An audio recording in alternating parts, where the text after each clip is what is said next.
안녕하세요. 자의식 과잉 영화 리뷰 유튜버 또다입니다. 오늘 리뷰할 영화는 롱 리브 더 킹 목포 영웅인데요. 결론적으로 말해 저에게는 나쁜 영화였습니다. 나쁜 영화가 가지고 있는 모든 점을 하나도 빠지지 않고 가지고 있는 영화. 총체적인 난국이라고 할 수 있겠어요. 여러분, 이번 영상은 결말과 스포일러를 모두 포함한 리뷰입니다. 시청하실 때 꼭 주의하세요. 그리고 저는 자의식 과잉인 영화 리뷰 유튜버로서 제가 보고, 듣고, 느낀 그대로 주관적으로 리뷰하고 있습니다. 그럼 이제 진짜 리뷰 시작합니다.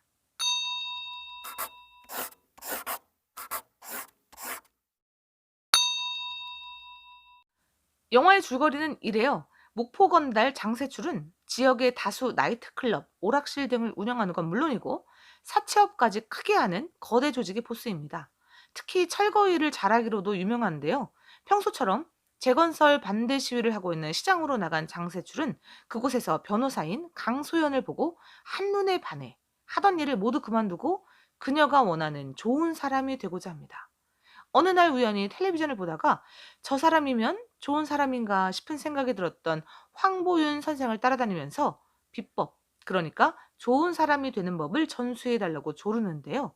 그 이유는 황보윤 선생 또한 건달에서 정치인으로 인생을 180도 바꾼 사람이기 때문이에요.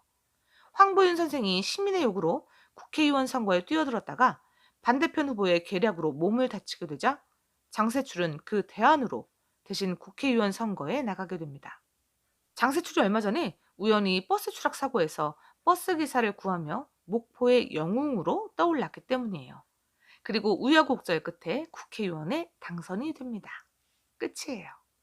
조직폭력배 두목이 국회의원이 되는 이야기. 여러분은 이 이야기가 말이 된다고 생각하세요? 저는 이 영화의 기본 설정 자체가 우선 공감하기가 힘들었습니다. 지금 이 장군의 아들 김두한이 뭐 주먹으로 국회의원이 되는 시대는 아니잖아요. 내일 아침에 뭐 새마을 운동이라도 나가야 속이 후련할까요? 영화인데 뭐 어떠냐고요? 맞죠? 영화는 상상력을 동원하여서 무엇이든 다 펼쳐놓을 수 있습니다. 오죽하면 영화에는 외계인도 나오고 사람이 손톱만큼 작아지기도 하고 시간여행도 하고 뭐 그러잖아요. 그러니까 문제는 그게 과연 납득이 가능하냐? 바로 이겁니다. 외계인이 나오든 시간여행을 하든 영화 안에서 충분히 설명을 하고 그럴 법하다 싶은 생각이 들도록 만들면 그건 상관이 없죠. 하지만 이 영화는 그 부분을 놓쳤어요. 아니, 조폭 두목이 국회의원이 되려면 얼마나 어마어마한 이유가 있어야 할까요? 그런데 영화는 이 부분을 설명해 주지 않습니다. 생략했다는 이야기가 아니라 말이 안 되게 그려놓았다는 거예요.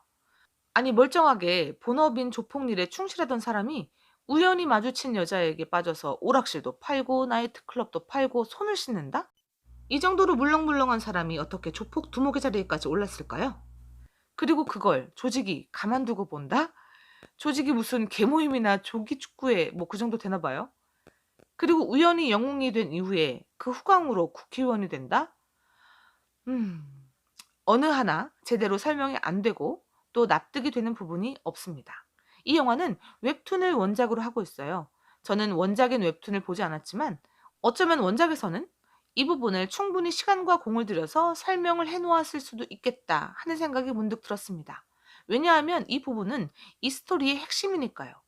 하지만 영화에서는 그렇지 않습니다. 원작은 원작이고 영화로 옮겼으면 그 안에서 해결을 해야 할 터인데 영화는 사실상 스토리에서 가장 중요하다고 생각되어지는 이 부분을 제대로 납득시키지 못했어요.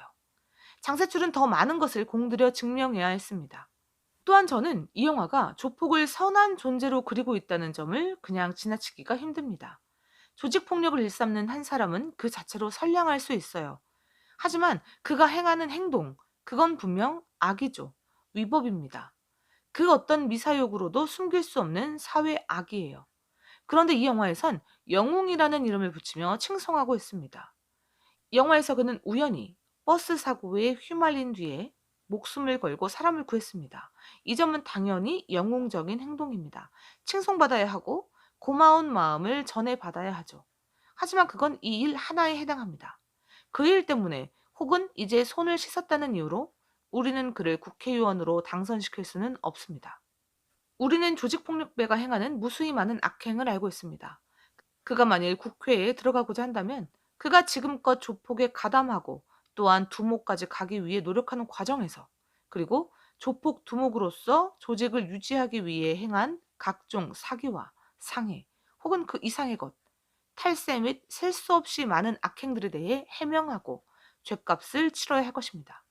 저는 지금 조폭은 무조건 나쁜 사람으로 그려져야 한다고 말하는 것이 아닙니다. 좀 전에도 말씀드렸지만 사람은 누구나 선할 수도 있고 악할 수도 있습니다. 그건 조직폭력배도 마찬가지죠.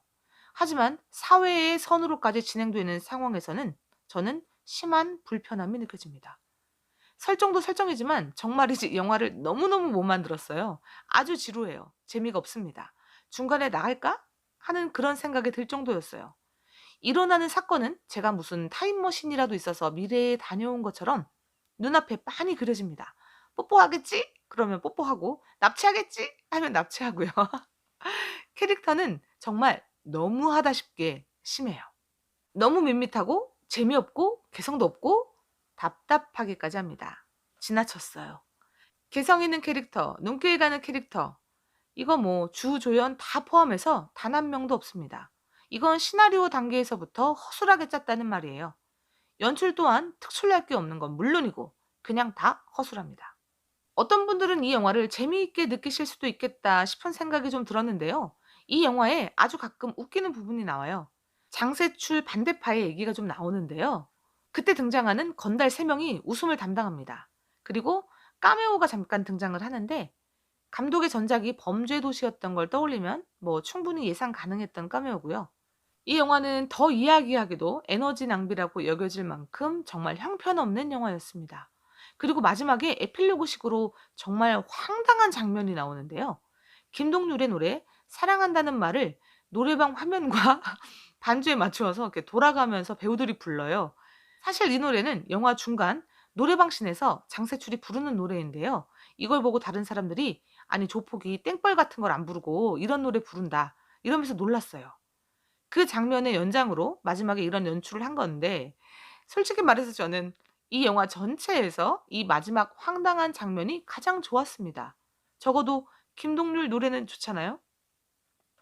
여러분 롱리브 더 킹 목포 영웅 리뷰는 여기서 마치도록 하겠습니다. 다음엔 더 자의식 과잉한 리뷰로 돌아올게요.